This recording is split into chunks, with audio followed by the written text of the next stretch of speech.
Hmm? Ah! If I'm helping anyone out or like coaching them or, mentoring them or anything along that lines, it has to be from a position of experience and experience of action, not reading it in a book.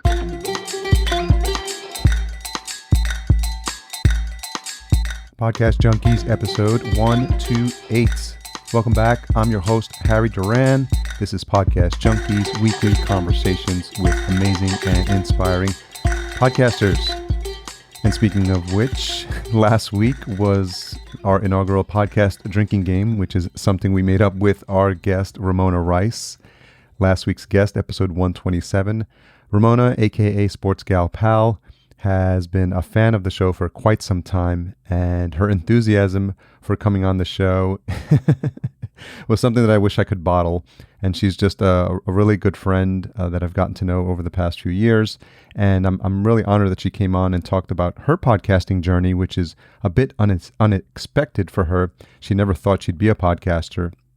And now that she is, she's actually a part of the community and works with Mark Asquith, who's a previous guest as well, and John Lee Dumas on podcast websites.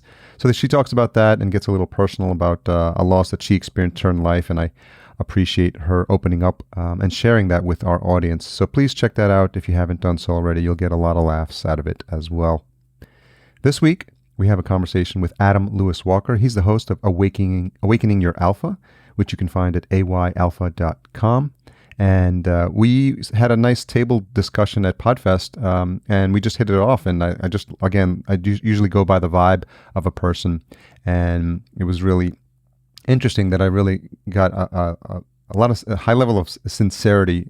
There's no other way to put it from Adam when speaking to him, and I really like what he's doing for his community, and I thought it would be a good conversation, and I was not disappointed. I think you're going to enjoy that. Our episode is brought to you by Shure.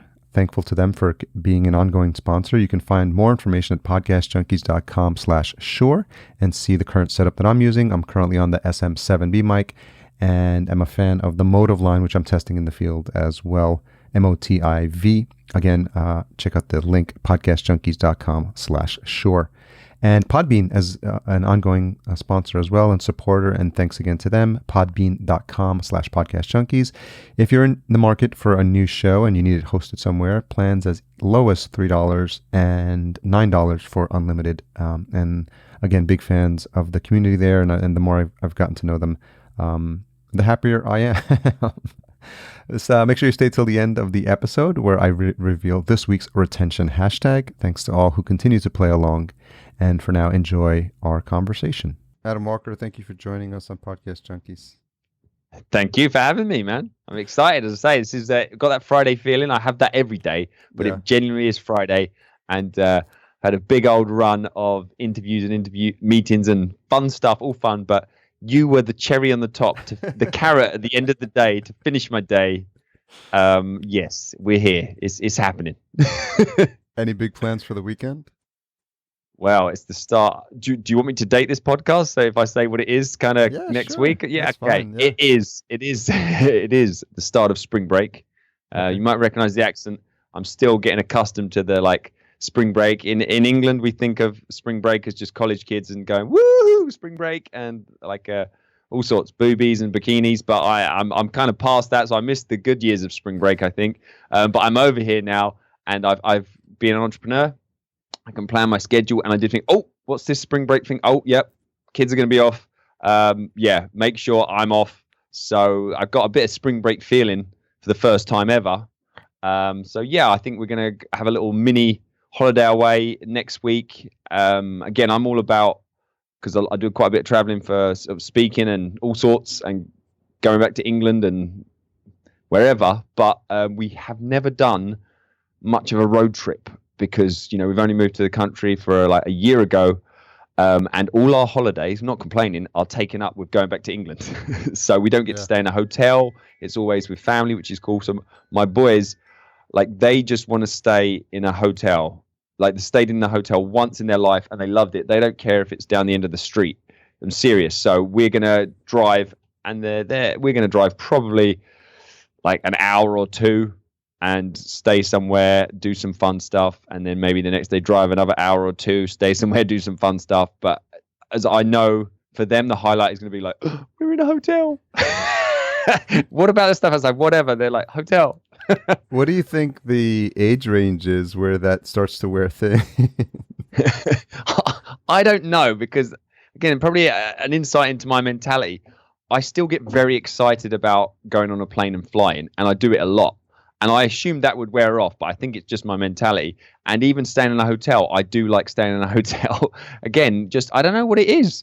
I suppose it's that whole thing of getting taken out of your environment. And like someone else said, like from a kid's perspective, not that they cook dinner, but you're not gonna cook dinner in a hotel. You're kind of, it's that feeling of you're getting looked after, something like that, almost like a retreat type thing. Because even if you wanted to cook in a hotel, you can't really, and people are there to, it's, even if you're there for work or something, it's that kind of, that holiday feel. I don't know.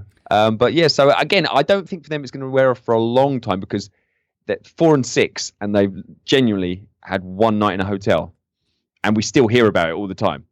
Well, I think it's this idea of, first off, not having to make your bed. Oh, they get away with that pretty good. But there's something to be said about being in a nice hotel, and like somehow they've managed to find like the most comfortable mattress, the most softest pillows, the best comforter. Yeah, it was like that. And if to a certain level, I'm not picky, but it's like, if they haven't, you'd be like, room service, something's wrong with my mattress, or something like that. And like, and you have a shower in the morning, and you come back, and miraculously the little, like, the fairies have cleaned stuff up. And you're not there that long usually to make that much of a mess, but everything's really it's a cool thing. But anyway, I'm sure that's not what you had me on to talk about, but that's what's going on at the moment. Well, there's people that live out of hotels. I mean, you and I know that the shine comes off from them. I know, and I hear about people complaining about, oh, I'm traveling, I hate it, and stuff like that. And again, it comes back to my whole thing of Awaken Your Alpha. If you genuinely hate it, well, kind of like stop complaining about it. Like, but that mentality would be like, oh, I hate it, I have to do it. Well, you don't have to. It's part of either your job, your business, your career. Are you just saying you hate it? But if you genuinely hate it, then you should potentially start making steps. But some people like to complain about stuff. But and I always have that. If I am doing quite a bit of traveling, I always comes back to it is my choice at the end of the day. Yes. So I and again I like to come at things with the perspective of I have the chance to, not I have to, or I have to kind of thing. And that just changes everything, as opposed to, oh God, I have to go to catch this plane to go to, Podfest and see Harry, as opposed to I have the chance to, go see Harry at Podfest. Exactly. So and that leads into how we met. And there we go. It's all in how you reframe the situation you find yourself in, and it's a mindset, right? And your show is called Awaken Your Alpha. And I wonder if you touch upon this topic of just this idea that we always find things to complain about just for the sake of complaining. And it's a conscious decision we make. Like, two people could be in the same exact situation, and one could choose not to complain about it, and one could choose to complain about it. Either way, you're going to have to go through that circumstance. And it's all about what mindset do you want to have at the end of that. Yeah. We cover that a lot, and I've strong opinions all over that, and it's kind of my thing, and it just you talking about it gets me a bit excited and just into it, because it's huge, and I could talk about that and aspects around that all day, and I usually do. To be fair, so let's dive into it a little bit. What do you think it is about people that just love to complain? Blimey, that is a good question. Number one, again, just to lay this out there. You can choose to listen to these people. Don't complain about hearing people complain. That's because you're doing exactly what you're saying they're complaining about. So number one, I don't listen. I'm not in and around, and I will literally run from someone like the plague if I see or hear or get that's going down. Like, leave them in their pity party, and I'm going to go somewhere else. So that's the first thing. You do choose your environment, your situations, even if you're forced. Again, this level of forced. it's more of your perspective. Are you forced to listen to it? Oh, it's at work or in a, I always remember someone, actually, it was a good interview I did. And, the guy, it was every lunchtime or something in the job that at that stage he felt, and it was a stepping stone, but it was not where he was going to end up. His current environment, you could say, was not going to dictate, who he was going to become. And he could see every lunchtime, everyone sat down literally for their pity party to whine and complain. And, another person's perspective on could that be, I can't do anything about it. This is it. It's not my fault. They're the ones complaining.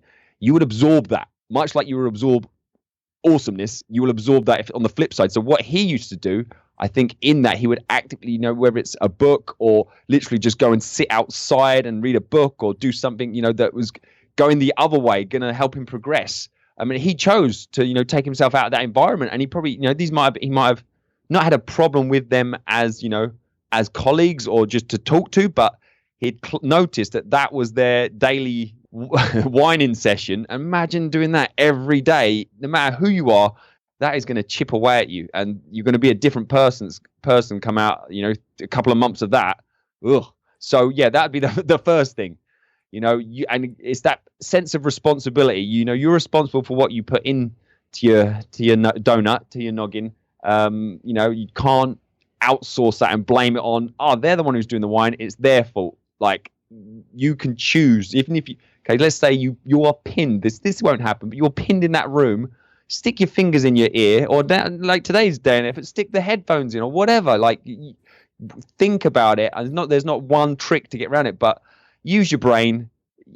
Don't be lazy on that front, because it will accumulate in a good way or a bad way. Seems like it's a topic you're passionate about. just a little. What was the question? That's one of the things. It could be. Is that the end of the interview? Have we been an hour? That's it. Thank you for joining us, and have a great weekend. Do you remember where you were when you had the idea for Awaken Your Alpha? I do. I was. This is honest, because again, this may sound a little bit Hollywood. I was in Hollywood. I would hope it's honest. I was just happening to be at an award ceremony in Hollywood, as you do, but. What can I do? Not unfortunately. This is how it is. So, I had co-authored a best-selling book. Again, I say what it is. And on paper, I had nothing in common with my co-authors apart from we were in this book. It could be like a 60-year-old woman from Texas, me from the south of London, a teacher at that time. And then a whole variation of other people from different countries and walks of life and professions, dentists, doctors, film directors, just a melee of people. So it is what it is. And it's only when I met them all, I wasn't really thinking about it, just quite organically. I just couldn't believe how well I got on with each and every one of them. Because the only similarity we had really was that book, number one. But what had, I suppose, drawn us to be involved in that book, and then number two, our perspective, our outlook on life. Probably, as a basic thing, not complaining about stuff. Taking ownership for stuff, and that's what got my mind thinking. Just like, wow, how are we getting on so well? Like, blimey, there is. I suppose, as well as the obvious, even visual and physical and accents and differences that are there are a lot of similarities. And then talking to them about how they got where they got, just again at the bar, it's success leaves clues. And I'm finding this quite a good conversation. This is a useful thing. I'm not really seeing a lot of people. I didn't feel like there was a lot of that or my take on it. I felt like I had a message and something to add to this, and ultimately. That was the start of the kind of like the origins of the Awaken Your Alpha podcast, putting this together in some kind of format, and then it kind of a series. It hit me in the face. This is it, And again, I didn't want to create something that I felt like, as an entrepreneur with that shiny object syndrome. Next year I'm going to do something different, or I felt like, much like we just talked about. I feel like my core belief that we just talked about there, that's never going to change. I'm never going to, in a year or so, or 2 or 3 or 5 years go, I've changed my ideas on that. I did, Whereas some things can be a bit, not evergreen. Whereas if you come from a place of your beliefs and your core, awaken your alpha. If that follows me for like a long time or forever, whatever, no matter what I do, I'm okay with that. Whereas, I'd come from before I'd set up the UK Youth Conditioning Association, which had limitations. It's for UK youth conditioning.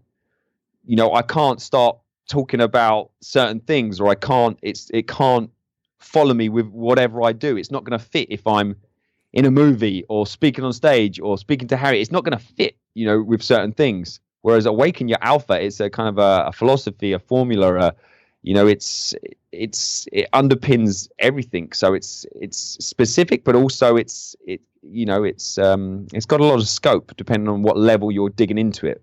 What was the most surprising thing that you discovered as you were getting started from any aspect of it, whether it's the content, the technology, the grind, or the idea of deciding whether you wanted to do this for the long haul? I think, again, much like I liken this to life as well, momentum is huge. Momentum is definitely huge. And one of the, again, I can equally, definitely more failures than successes. Again, I just want to put that out there because I don't want anyone, listening to this saying, oh, this is shiny. Oh, it's harder for me.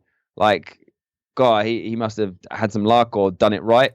I think if anyone's being honest, and the top people, they only need one success, and but a huge one, and they probably had a lot more failures. So momentum, I think, is huge, and that's something I think people can take for granted. When you start something like a podcast or run with it, and it's going well, and you're getting results, your belief moves up a bit, and so you take more action, and then your potential raises up, and then you're getting a result, and it's kind of like that success cycle.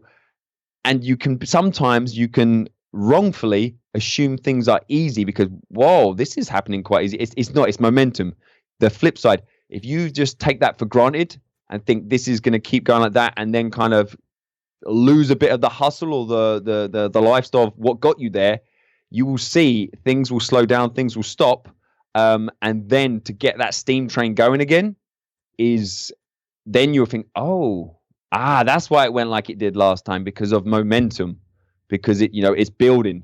Whereas, so I think the momentum, and that's in all areas of life, but I think that sometimes people can overlook that as a success factor. And it's why, when opportunities are there and the time is right as entrepreneurs, if you've got to run with it. You don't get to plan out everything perfectly and think, oh, that's a great opportunity. Yeah, I'll do that next month. Well, that opportunity is gone tomorrow. You need to crack on. So if the opportunities arise, use your peripheral vision and, keep leveraging one opportunity to the next and build on that momentum.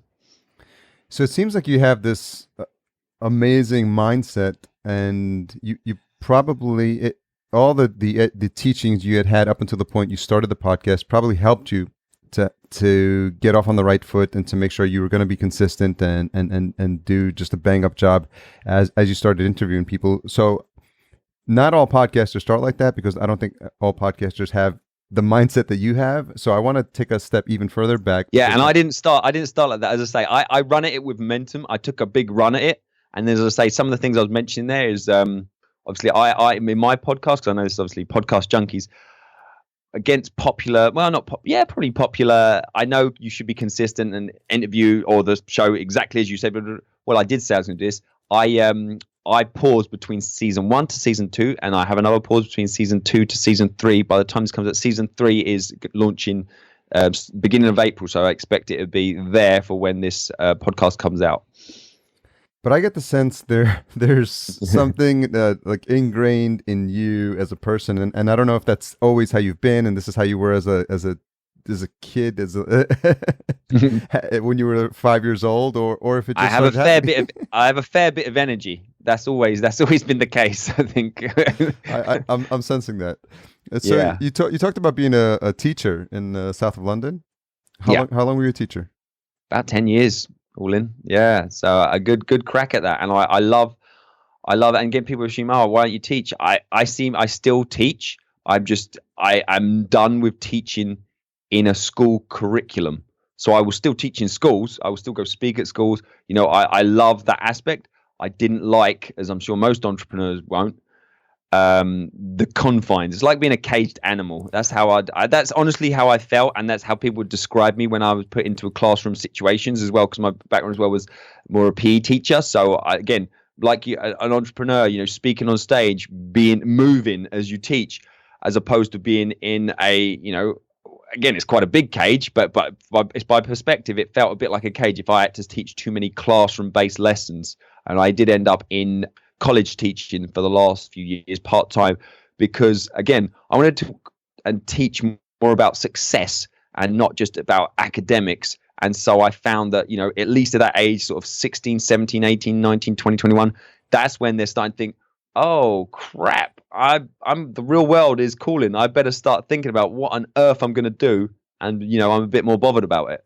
And then you have a little bit more, officially probably not so much leeway, but a little bit more scope to talk about, the new rules of success or awaken your alpha type topics, and really have an impact where they're literally going to take what you're helping them with and get a job or start a business. And so I enjoyed that aspect. And then ultimately working with individuals and entrepreneurs and whoever, seeks me out, then I'm still teaching in some shape or form. And, them skills have helped me out a lot in terms of, you're never going to, in terms of like being a keynote speaker, you're never going to get a harder audience than a load of 12, 13, 14-year-old girls, or for example, or lads who, if you are not entertaining or infotainment for 5 minutes, it doesn't matter if you've been a legend for 2 years, they will know. And, they said they will sense weakness, and they're not entertained. They're not going to be polite about it.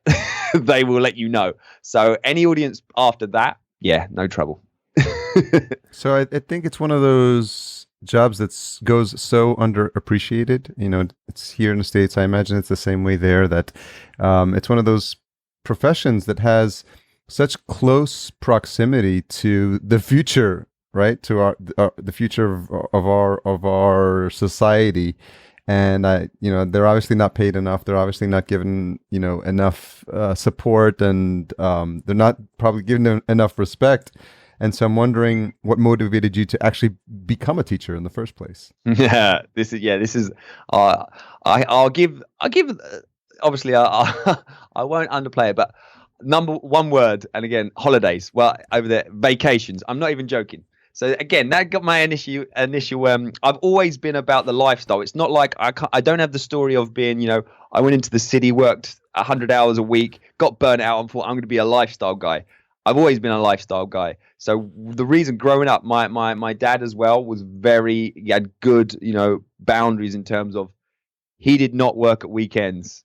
You could offer him any money. He did not work at weekends. He had his own business and he did not work at weekends.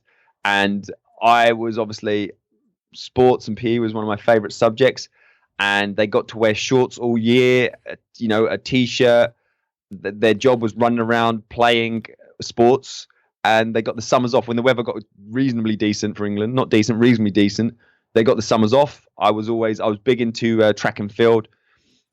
So I used to compete in the summer. So I've never really worked a summer in my life. I'm just putting it out there, because school never worked summers, obviously. University never worked summers. They get even longer off than teachers and schools, universities. And then straight from that into being a teacher, never worked summers. And then straight to that to being an entrepreneur, work when I want. So back to the story. So in terms of the reason I lasted probably 10 years in teaching, it fitted my lifestyle perfectly. And my clear goal was to get to the Olympics. So when the summer season come round and I'm like, I need to be full-time athlete.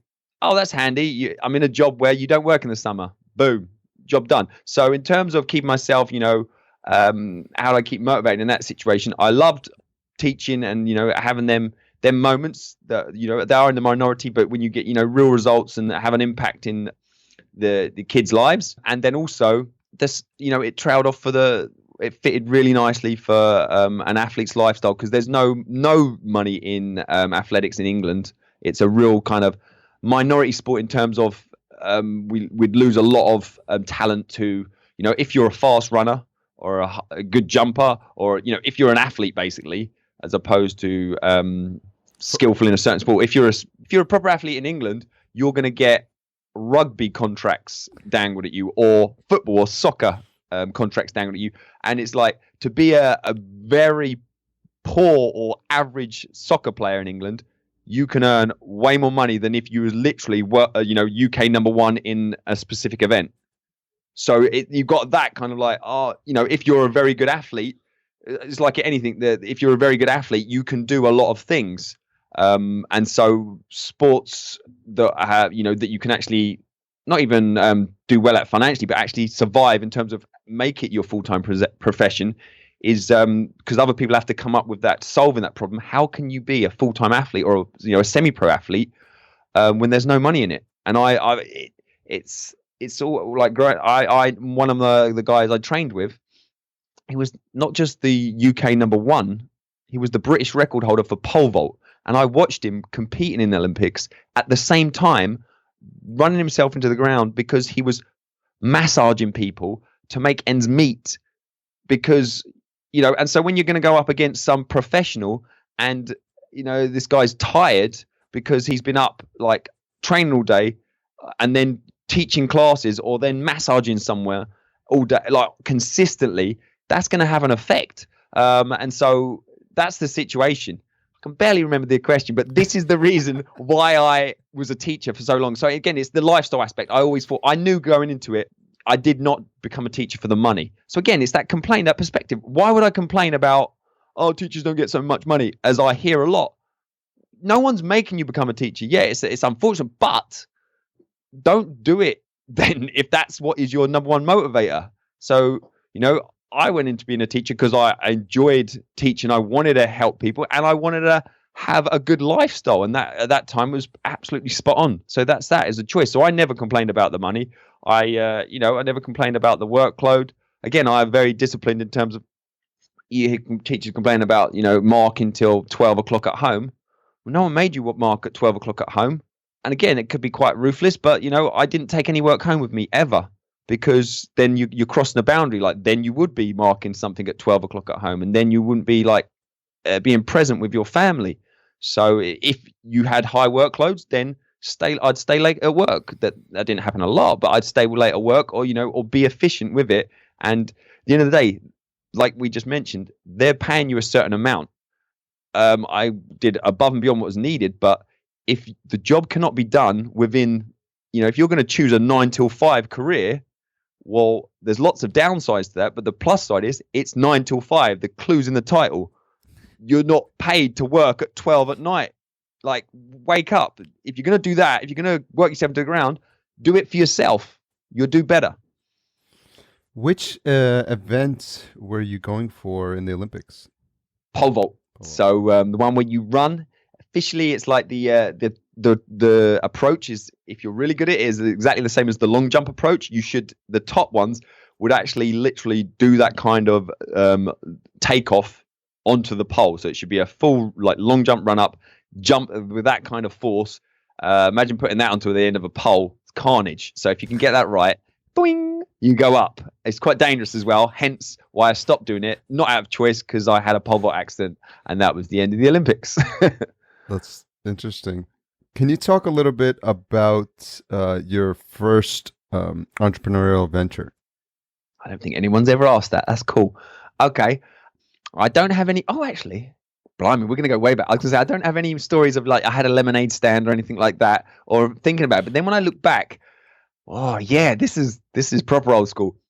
I think we call it home economics in England, basically cookery class when I was like really young. I think they taught us how to do pizzas, or we cooked a pizza, and that seems good. And I made an awesome pizza, brought it home, ate it. That wasn't enough for me. I was like, this is awesome. And it almost like, why is no one else doing this? This is so good. So looking back, it seems a bit insane, but all of a sudden I kind of had started, I didn't really think of it, but I'd started a little pizza business in terms of like, this is the best pizza. Family, like, oh, this is really good pizza. Can you make some more of this? Yeah, I can. Tell me when. £5, and I'm going to deliver it to get your parents to rope in. Like delivery. I can do delivery too. Wow. I can do delivery. Mom, Dad, can you give me a lift? like I wasn't like young. I was like really young. Like I wasn't like I was almost getting close to driving age. I must have been about 12 or something, or 13. And then I still don't know if it was successful in that small little window out of, oh, he's related to us, we better buy a pizza, or if it was like, this is nice pizza. But I was like, I don't know if it was naive or tunnel vision, like, they're loving this. Have a pizza. Woohoo.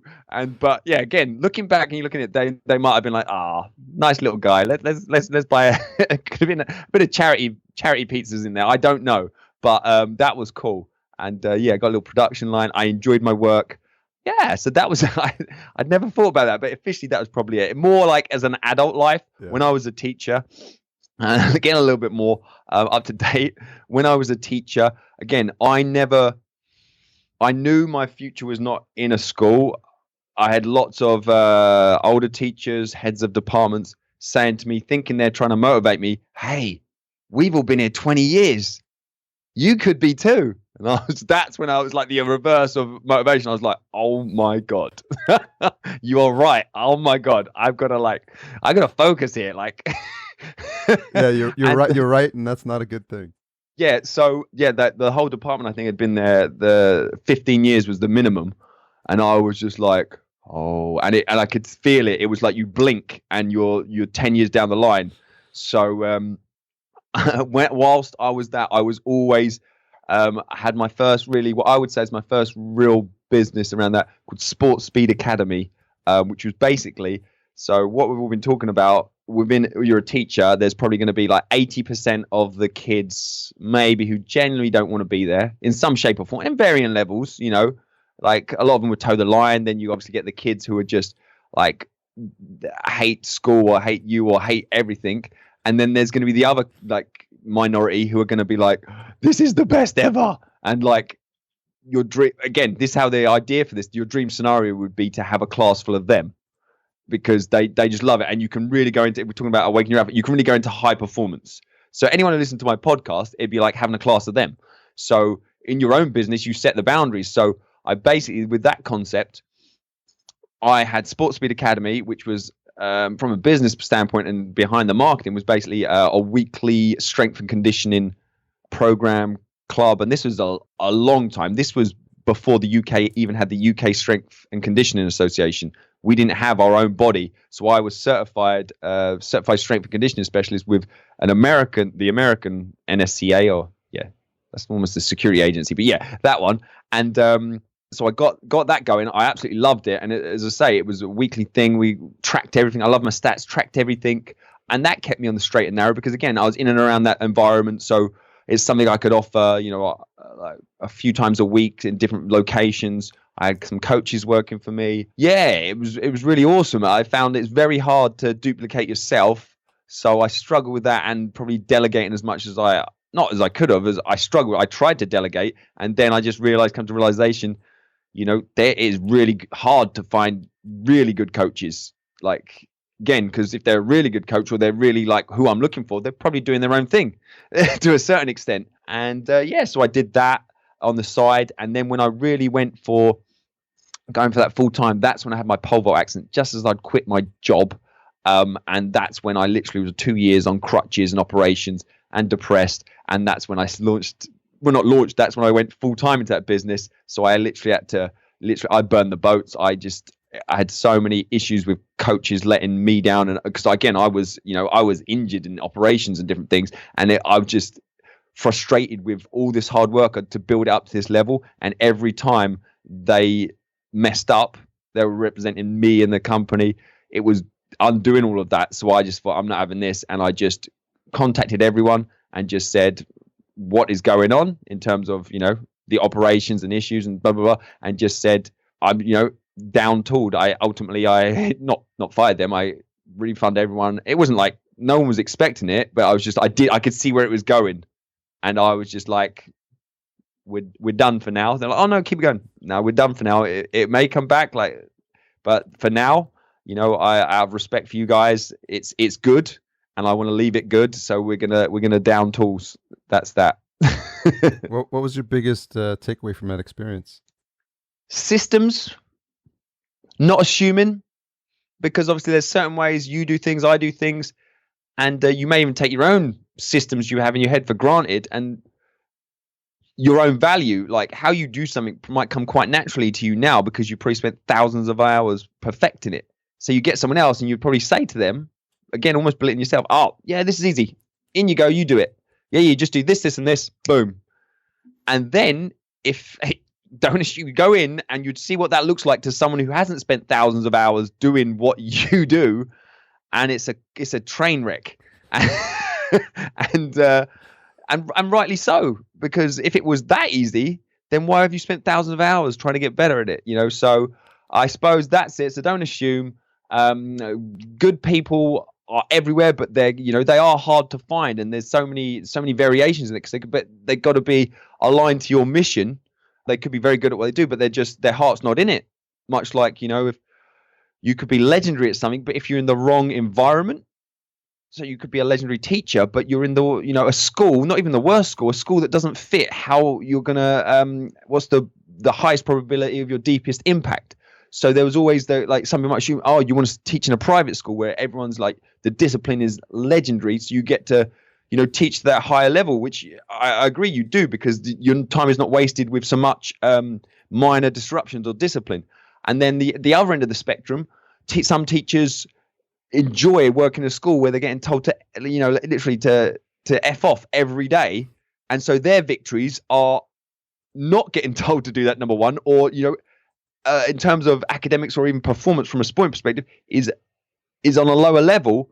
But if your perspective, that could be a bigger victory, if you know what I mean. So that maybe the high performance isn't there, but you're taking someone from like here where they might be about to knock someone out to, oh, they're a pleasant human being, as opposed to everyone is decent and no one's gonna like kick off, but you're then taking them to like high performance. And wherever you fit, there's no right or wrong.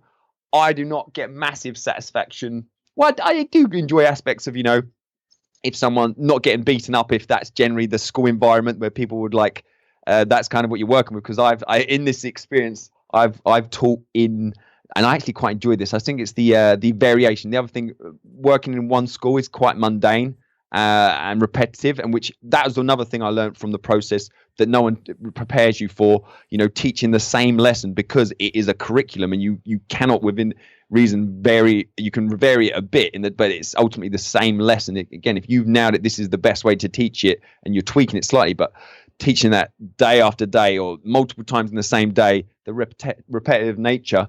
What I found whilst I was doing my entrepreneurial stuff, I was signed up as a supply teacher as well. And a lot of people thought I was insane because it's their idea of a nightmare. But the variation, like, I don't know where I'm working today. Like, someone gives me a call, like, it's like on the bat phone, we're dropping you into this hellhole. Are you up for it? Bring it. Let's go. So again, long term, that will probably break you. But, it was entertaining. I've got stories from that. I worked in a secure unit, which is literally a prison, where it's like an airlock to get in to teach each day. They lock you in there. They have to turn the key. You get in because, in theory, so someone could make a run for it. So again, and literally, I'll tell you something. The staff to pupil ratio in there is very high because they have to kind of do the sums for if they kick off. Yeah. They need more teachers to literally. Everyone's trained in like restraints and stuff to dive on people. You're thinking about every prison break movie you've ever seen. Yeah. And I'll tell you one time I went into, it's just the inconsistencies or, that variation that makes your day a little bit interesting. So I went in to teach one day and then they liked me. I got on quite well there because, again, I suppose a lot of people didn't want that job. And they're like, are you okay? Give it a go. Let's go. And I went in there. No teaching that day or that morning because we're on lockdown. I went, what do you mean on lockdown? They said it was something minor like a stapler's gone missing or something like that, like in the prison movies. So everyone was locked in their rooms and the whole place is getting ransacked. Like, and we just okay, hold fire. I'm ready. I was like, that doesn't happen every day. Just random things like that. So I've done the full spectrum, and I taught in schools where like really like posh private schools where, the quality is just so high. But then on the flip side, they own you. Like, you get paid really well, but they own you. And I instantly did one of my teacher training placements in there, and everyone assumed this, because again, my sort of sporting background was like a top university, and this was kind of definitely more of an expected path. And I quite quickly was like, this is awesome, but it's not for me, because, they didn't do the odd weekend fixture. Every Saturday was a full day of fixtures. What's fixture? For a sports. So your games you're playing against other teams. Yeah. So like a regular school would have after school, you'd have a game, and then you'd go home. A lot of these schools, every Saturday they'd have like games all day Saturday, and they're boarding schools. Some of them, this one was in particular, and then the odd Sunday you'd have the odd fixture. So my mentor at the time in that environment, awesome school, got paid a lot of money. You had that prestige, like you're one of the best schools. You're like all your sports teams. The players from that are going on to become professional sport like athletes that are known in TV and stuff. Like celebrities send their kids there, that sort of stuff. And I was like, when was the last day you had a day off? He's like, 28 days. I'm like, yeah, same for me. And they all had lots of money because they had no time to spend it. Yeah. Like, Jesus. They owned you. There's something to be said about this skill that you said when you're a substitute teacher. Like, you have to go into these very different environments, and it sort of prepares you for real life as well, right? Because there is no one size fits all, and there's no one audience you'll always be in front of. And I think I would imagine that was very helpful for you and building, and your adaptability to thrive in these different situations, I'm sure has paid dividends for you later in life. Yeah, it always comes back to my thing where the extreme case, I'm sure there's a PhD professor who knows so much more about everything on any subject I know, but I'm pretty confident I'll be more effective in getting my message across to a 14-year-old who's locked up. Unless that's their specialty. But it's that point. Knowledge is one thing, but it's influence and, relating to someone and meeting them where they're at and what, like you said, like adapting to the situation. That's why, I'm sure people have seen them horror stories where that is someone who's very knowledgeable will try and teach as if they're like reading out of a book. And there's no doubt in their knowledge. They are the expert on, quantum physics. But they're going to, teaching and coaching, and that is a different skill. And just because you're very knowledgeable, the world's number one expert on a subject, does not mean you can teach. And vice versa. You could be, your teaching skills or coach skills could be very good, and you can always meet someone. But your knowledge, if you're trying to help someone in that particular area, maybe what's missing. So that's where I always like to, if I'm helping anyone out or like coaching them or mentoring them or anything along that lines, it has to be from a position of experience and experience of action, not reading it in a book. Can you talk about a relationship you've had with a mentor who's shaped the man you are today? I feel like I've had mentors in different shapes and forms, really kind of segmented for specific like aspects and areas, as opposed to that mentor that's kind of, been the overview and it really helped out. And that probably helps as well from, all the people I interview on the podcast and learning from different people in the different areas. So let's pick one. Yeah, I think in terms of, I'm just going to go, I'm going to go quite specific. And this is in some ways quite a small, in the big scale, quite a small period and quite a small aspect, I could say. But it's quite an impact. And I'm just going to try and go what springs to mind in the specifics. There was a gentleman and I did a, literally I've been following for a little while. And again, I felt it's what I needed at the time. If at the right time, the mentor will almost appear at the right time. They're there if you're looking. And I'm not promoting it all in any aspects of his life, but it's kind of what I needed to hear at the right time. And for that, it was invaluable. And it was quite a controversial figure, actually. I don't know if you've ever heard of Kevin Nations. I'm not sure if you have.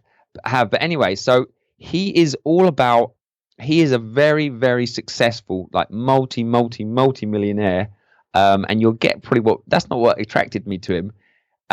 Who has really kind of got the leverage and the lifestyle side of things down in terms of, yes, he may earn multiple money. That's not the big issue. The amount of time he like specifically works on this. He's got it very down to an art form in terms of his whole thing is about how he leverages it. So as his clients go up potentially and his revenue goes up, his hours at work do not go up. And I'm sure, that's quite that's kind of, there's a lot of people out there that do it just naturally, or it's part of their business, but not their main thing they focus on. So that's what resonated with me. And a particular little thing, it's called the Chillionaire. You can see, I was like, that's a cool name. It's like, you can see in my background as well, like I'm not chasing the money. It's like, if it was like be a millionaire, I'd be like, not interested in that. Chillionaire. It's like that got my attention. I don't think I've ever heard that. No, it's pretty cool. So again, you can imagine when you're setting something up like this for if that's the sort of thing you're talking about, and you're that's kind of what you're all about, it's not going to be cheap. So in terms of why that probably sticks in the mind as well, it's probably the highest I've invested in a coach and mentor. And it's that level of, without like getting silly about it, to a certain level, it's that position of influence. If you've got no skin in the game, it doesn't matter if you're talking to the most knowledgeable person in the world who could change your life. If you don't appreciate the message, or they don't have influence on you. One quick way to have influence is if I've paid, Bob down the street $10,000, I'm going to really listen to what he's saying. Yeah. And I'm going to do everything he says, whether it's right or wrong. Whereas if Bob says, I've got some advice for you, I'll be like, all right, Bob, okay, tell me about it. And he's like, will you do it? I'll be like, yeah, of course I will. He gives me some advice. Let's see which ones. His advice could be identical. One of them could have an impact on my life. One of them is very unlikely to. So and going through his process as well, and what he actually did, and again, it's about that self-worth, that someone can charge what he charged, and ultimately what I got out of it. I won't dig into too much of it, but just like it opened my mind to, wow, in some ways, it was worth it. In other ways, I'm thinking there's a whole scale. Like I can deliver a lot of value in terms of, I would like to think I'm completely different in what I do anyway. But it was a game changer in terms of the perspective, I suppose. And it was just to kind of like plan on a higher level, and I needed that kind of exposure. It was massively outside of my comfort zone, the whole thing, the whole time. And so it's almost like the knock-on effects. And that was probably about 2 years ago. And that was, almost 3 years. And again, looking back at it, it's easier with perspective now. I was still part-time teaching or lecturing at a college. He advised me not to quit my job. I did. So much for taking that expensive advice. However, but it was that point, and I really did take that. It really, maybe think. But I honestly feel, and I can understand this. I don't think he wanted that on his head. I think he probably thought that's what I should do. But it's all right to say. But when you're changing people's life, and the sensible thing. But it got to that point. I was stuck in the transition for too long. I wasn't the best teacher I could be because I was being an entrepreneur. I wasn't the best entrepreneur I could be because I was being a teacher. So I was a part-timer in both fields, going up against full-timers, professionals. I was neither a professional, I was a part-timer. So, and I've been in that transition, transition is not necessarily, it's the kind of, it's a tough phase to go through. So it's like taking off a plaster or a Band-Aid. Don't go at it too slow. Like, I guess you've got to transition, but there comes a point when it's that comfort zone. Oh yeah, I'm not ready yet. Yeah, another couple of years, or I just got to get this right. I just get that right. And it comes to that point where you got to go with your gut as well. So it was my call to make. And and this, I was talking to someone else in an interview earlier today. People pull out, I've got 2 kids, I can't do that. It's all right for you. I did that with 2 kids, young kids, and I had the steady job. We wasn't going to go hungry, and I did that with a plan, but not like a transition from wage to business money. It was kind of, I've had enough. I'm doing this. I need that. I need to remove plan B, because I'd had such a steady and cushy plan B for so long, in a good way, like something your parents would be happy about. Like, he's a teacher. He's never going to go hungry, and you're never going to struggle to pay the mortgage. Worst case scenario, you can just do substitute or supply teaching, as I had been doing, if the business wasn't going well. But that meant, where's the hunger? If this doesn't work, I just do this. So I literally, not only did I quit my job, I didn't sign up for a supply agency, because I'm like, say I'm about to interview with you, I'm going to do something.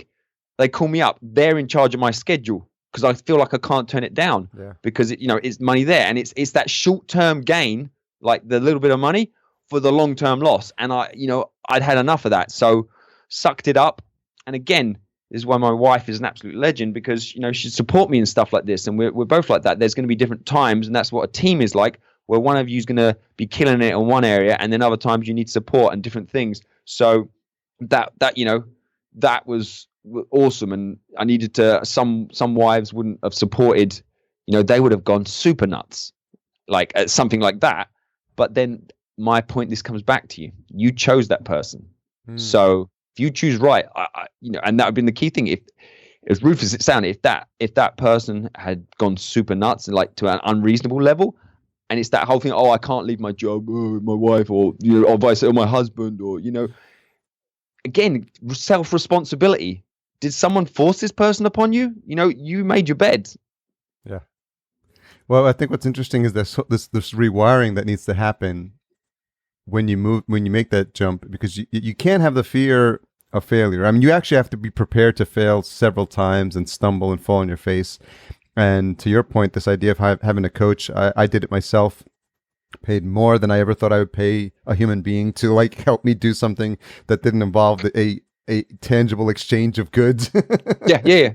And that, my scenario as well is, it was fully like mentoring, as in, no, it no dump. There was like, it literally like, this is what my time is worth. And this is my intellectual property, and it's a price to get. To get the result. And but I tell you, one of the things actually, in terms of what would you learn from that, I think the one piece that was worth the money alone, was the perspective change. Whenever anyone asked me like, what am I worth, or what's my price, or what am I charging, because of that experience, even if you hadn't done anything, because of that experience, my perspective has completely changed, and I'm happy to charge all the way up to that without even batting an eyelid, because I know I'm not asking someone to do something that I haven't done myself. And that is the key thing. It's worth paying someone. If you want someone to pay you a huge amount of money, walk the walk first.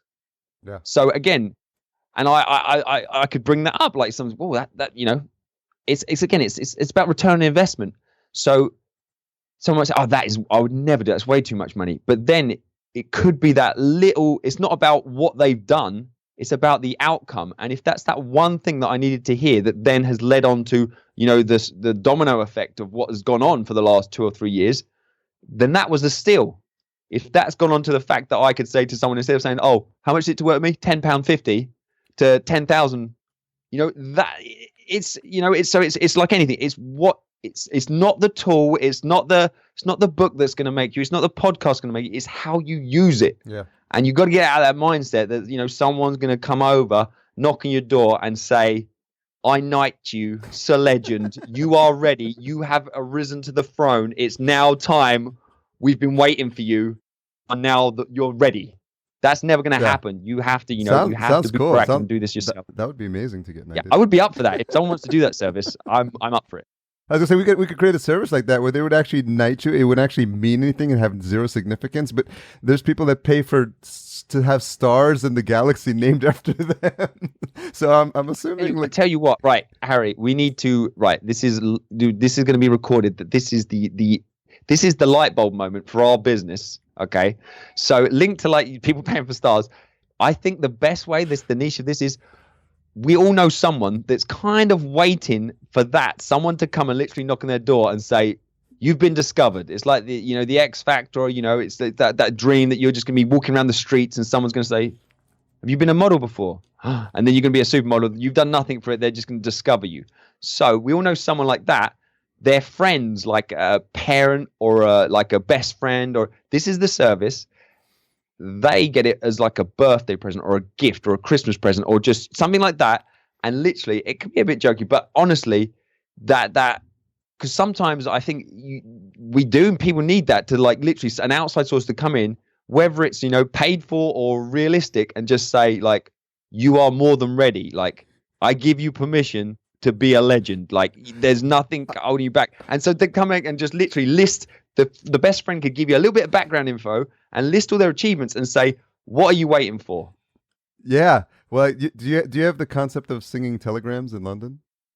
Yes. Okay, so it's a knight. It's a knight in shining armor comes to your door, opens the door, and he's with Excalibur, and he like, okay, I have a message for you from the entrepreneurial overlords. Like, see, you have officially. This is the English link. So this is the origin. So why we're an English knight? We're knighting you. One of the co-founders is English.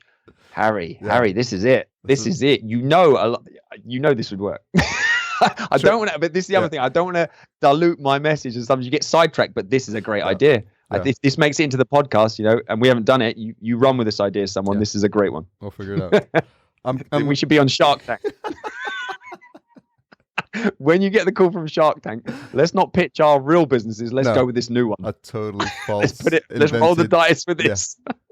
Swing for the fences, as they say. I'm curious. I wanted to touch. I had a quick question because I was thinking about with you as a PE teacher and the fact that you have two boys. Does the concept of bullying come up, and have you addressed that? And because it seems to be something that's top of mind lately, whereas before when we were younger, it was just something you dealt with. And I'm wondering if it's something that you've had a lot of interaction with.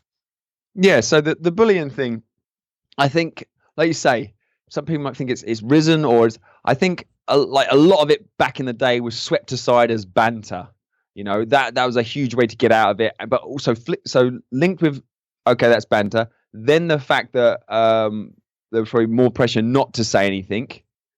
Now, I don't know if you can go too far the other way, but I think, if there's a sniff of bullying, I think it's good that you just try and nip it in the bud, and it's very open and it's like talked about a lot. So it's kind of, you can't have the situation where someone's like, a little kid's like, oh, I didn't realize, I didn't realize that was bang out of order, or that's bullying. Like, the awareness is up because people are talking about it a lot more, which is great.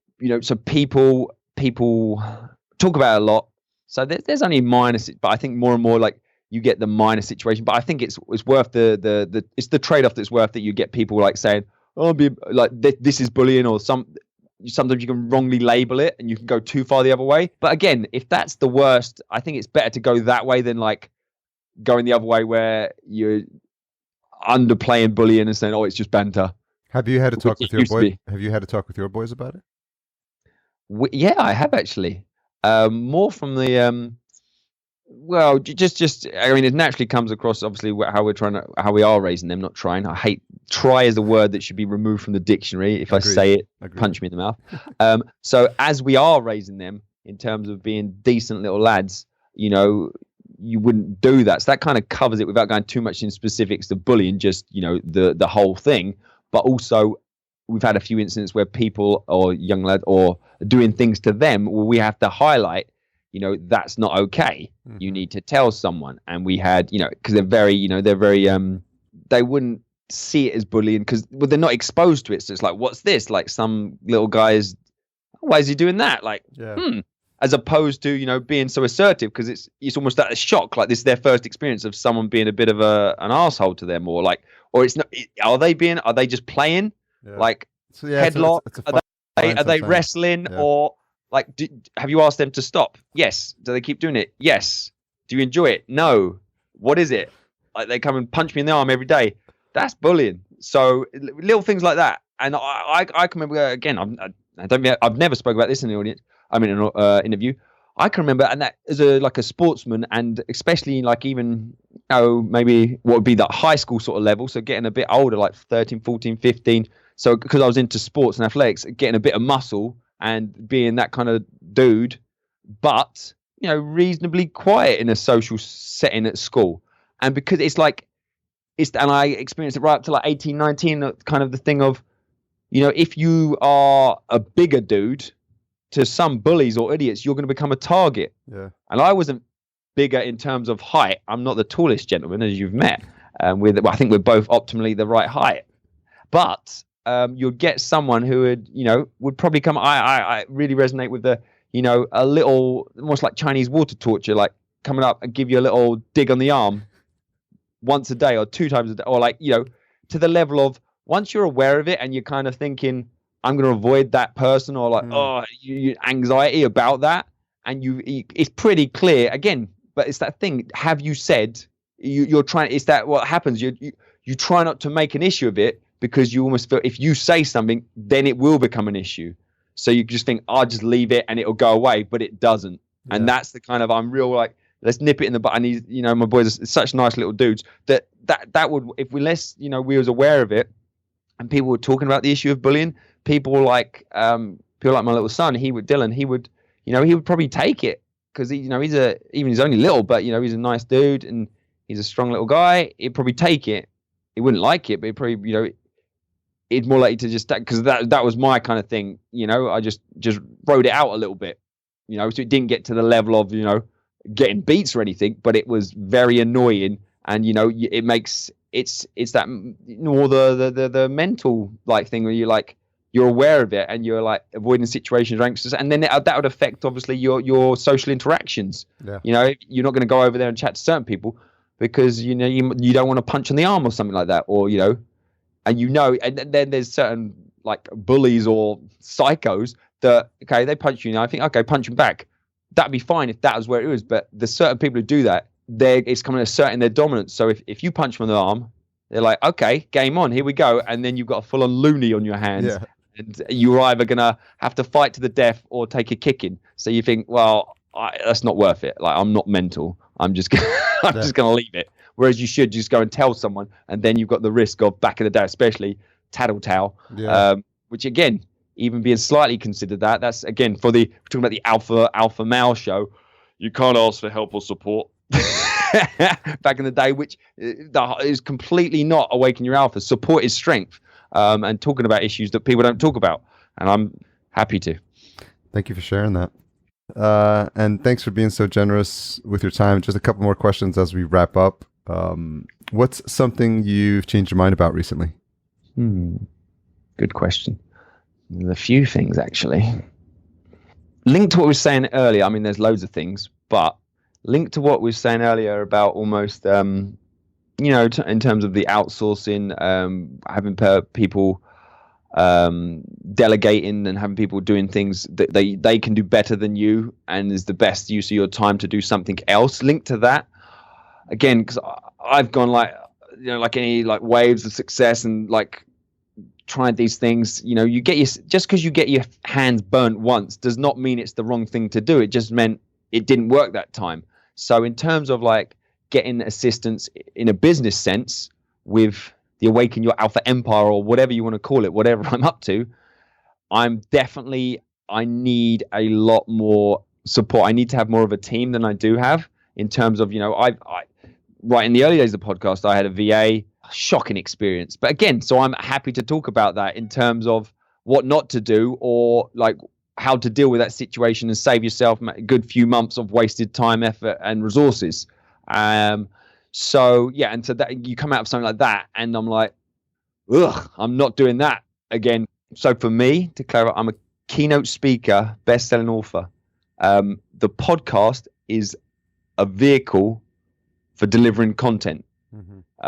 Much like, as I said, and it's that I'm never going to get bored of, awareness, action and ascension, which is ultimately Awaken Your Alpha. I'm not going to say one day, actually, I've got no interest in what I'm doing, like where I'm doing well, where I'm doing badly, like where I'm at the moment. I've got no interest in taking action today, and I've got no interest in pursuing the alpha and like trying to better myself, which is it's that thing, growth is life. If you're not, you can't stand still. You're either growing or dying. So that's going to stay there. I'm confident on that. So whether I'm, on stage delivering that or on a podcast delivering that or on a podcast interview delivering that or coaching someone one-to-one or mentoring someone or taking them through a course on, how to land and secure and deliver a legendary TED talk or how to, optimize their podcast, purely because I've done this for like 3 years.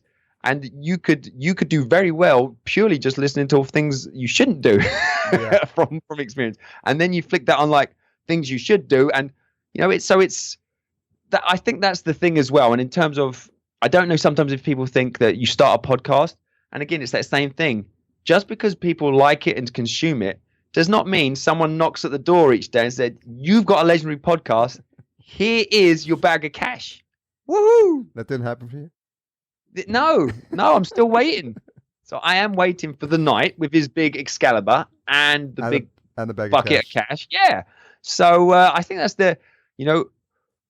it's just trying to communicate some of that sometimes. And I've been aware of that. Again, it's when you're in it and you think, oh, this is what I'm all about. Yeah, that's great. But what are other people's views? What are you known for? So like we said about I think that's important. And it's trying to find something that's really congruent with what you are and what you're all about, and also what you're good at. Yeah. Just saying, I'm passionate at something doesn't mean that, that's great. That's a starting point. And if you're passionate, then great. That means you're more likely to put in the hours and thousands and dedication to get to that level where you're not just passionate about it, you're a bit of a legend about it, and there's likely some people out there in this small planet that you may be able to help. Great way to wrap it up. Thank you so much, Adam Walker, for joining us. We had a wide-ranging conversation, which I think I think is you've covered the most that anyone's ever covered in terms of that's great. But so if you liked any of this, I'm sure you put it in things, but I do my little thing as well. Please, again, come and check out Awaken Your Alpha, ayalpha.com, across all social media. Adam Lewis Walker. I use the middle name because Adam Walkers, they're 10 a penny, they're everywhere. Adam Lewis Walker, there is only one. So, and Awaken Your Alpha, Instagram, Facebook, are very active. I'll respond to you. Personally, I don't have a machine or outsource that aspect of things. And check it out. And if you like it, please subscribe and give me a review. That's the best compliment for anything. I read all of them. You will not sneak. I'm not big time enough that I wouldn't notice it. I will notice them and I'll be like, woohoo, I got a review. And I'll read it. I'll know you by name. And then if you want to get, again, there's like hundreds of episodes of just absolute legends like Harry on there. If you want to cut to the chase, again, email me when you go through the website and I'll send you the top 5 to get you started. And then if you don't like them, then that's all good. Because as I say, they're kind of the top 5 depending on your perspective. Had a great conversation. And that sign off was spoken like a true podcaster. This ain't my first rodeo. Yeah, exactly. I love it. Thanks Cheers, again. man. Thanks, and hope you have a fantastic evening. You too, man. Bye. So thanks again to Adam Lewis for coming on. What was fun is at the end of our conversation, and you wouldn't see this or notice this because we had stopped recording, but he did a Facebook Live with his fans and his tribe. And he said, hey, I just wrapped up an amazing conversation with Harry. Check out his podcast. So it was this interesting way of sharing our shows to our respective audiences in the way that I'm introducing you to him.